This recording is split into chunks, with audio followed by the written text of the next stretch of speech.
Okay guys, what you are looking at right now is unreal. There is nothing like this lens. It is 10mm F2.8 autofocus lens. I am using the ZV-E1, getting this lovely smooth footage because I am using the dynamic active stabilization.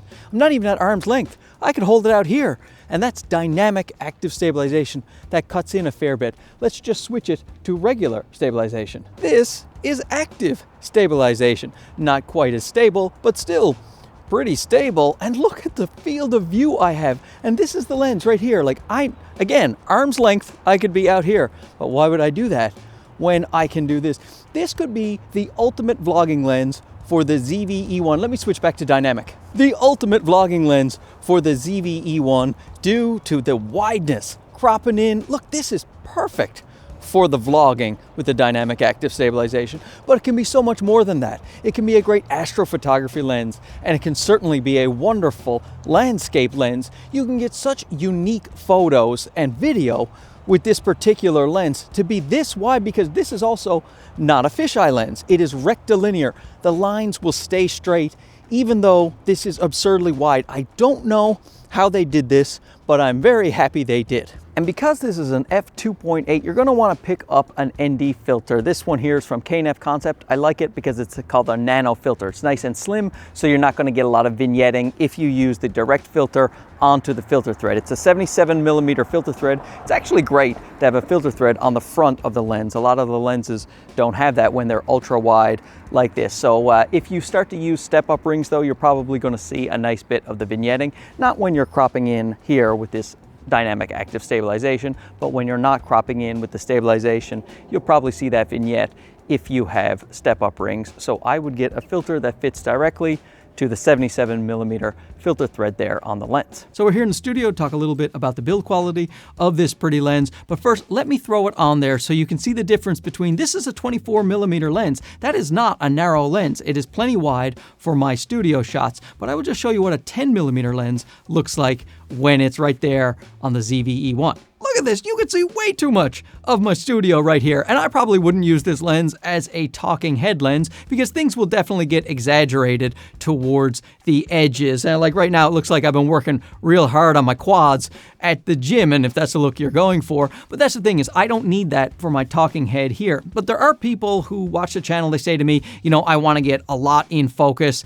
I'm in really tight spaces. I'm in van life. Also, people drum kits. I've had some drummers saying they want to get their whole drum kit in the shot. And also people at their home gyms don't have a lot of room, but they want their full body in the shot. This lens could definitely work for that if you stay in the center. Again, towards the edges, you are going to get some exaggeration. But right here, you can see by rectilinear, even though my finger is getting wider as it goes toward the edges, you can see that this straight line here from my light stand, my little Zhiyun light, doesn't take up a lot of room in my studio. That's why I like it. But you'll see that the light stand is still quite straight.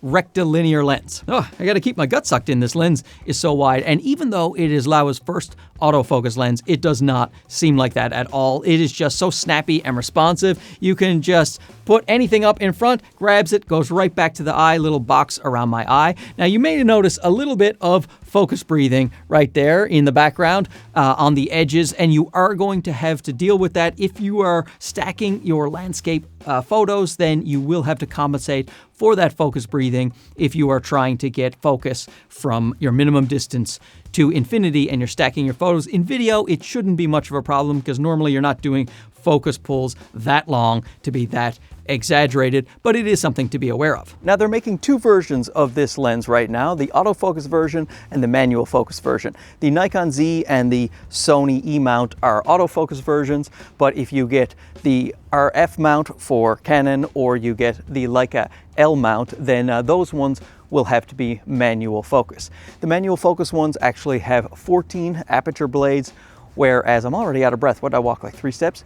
Whereas the autofocus lenses, they have 5 aperture blades. So you get 10-point sun stars on the autofocus lenses, and you get 14-point sun stars on the manual focus lenses. So when it comes to flaring and ghosting, the contrast is still maintained quite well even when the subject is backlit, and the flaring, while it is there when you shine light directly into the lens, it's a nice flare, well controlled, not messy. It adds to the photo in my opinion, which is great because you're shooting this for landscapes. You're definitely going to get that sun into that photo. Now, I love the build quality of this lens. I love the way it looks. It's got like a cobalt blue look to it, and it is an all metal lens, and it clashes a little bit when you have a black camera, but the Sony FX3, FX30, it goes quite well with that. And let me just line that up and put it on there so you can see right there, it's actually a decent match for this camera. It does make me wish my cameras were this color blue too, because I really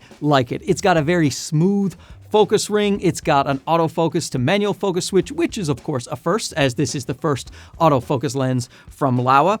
And it has a 77mm filter thread. It's got this little lens cap on here, which is detachable. And that lens cap is less, I think, to take out the flaring, I think, and more to protect the lens, because this thing, the minimum focus distance is 12 centimeters. And that doesn't mean 12 centimeters from the lens. That means 12 centimeters from the sensor, which is back here. So you basically can touch your subjects when you are focusing with this. And that's why you want to keep that lens hood on there, so that you know not to actually ram your subject into the lens. I had to be very careful when I was doing my minimum focus distance tests not to actually touch the object off the lens. That is so crazy. You can get very unique and different photos when you have a minimum focus distance of 12 centimeters on a lens this long. That's just crazy. But I mean, would you look at the width of this lens? I am touching it right now. It is bananas. And I really appreciate Laowa sending this out pre-release for a chance for me to test it out for a couple of weeks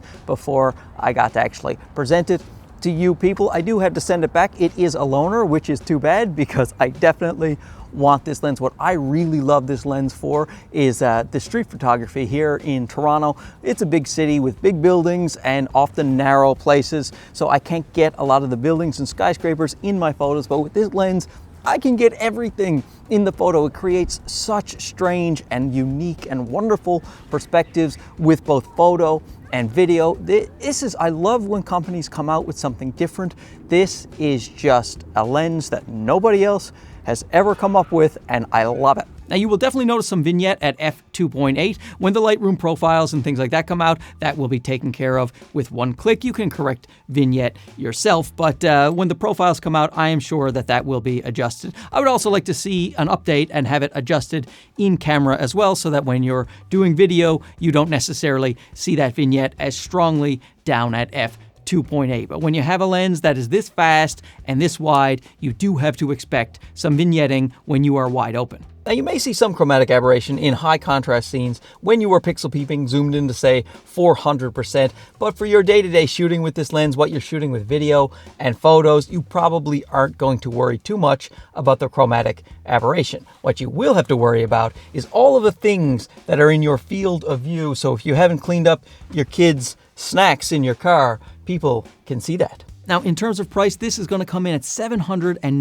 USD, which is an excellent price for a lens of this caliber. 10mm f2.8 autofocus lens, great build quality, nice size, $799. I would have expected this to be a lot more expensive. So once again, big thanks to Laowa for sending this out for review. My goodness, do you have pretty much a perfect vlogging lens here with the ZV-E1. You have a great landscape lens, a great astrophotography lens, a great cityscape lens, just so unique, so different, autofocus, f2.8, small, lightweight lens. This is crazy. They did a crazy good job. Good job, Laowa. I can't wait to see what else you come up with. Hey, you guys out there, thanks for watching this. We'll talk to you again soon. Okay, bye-bye.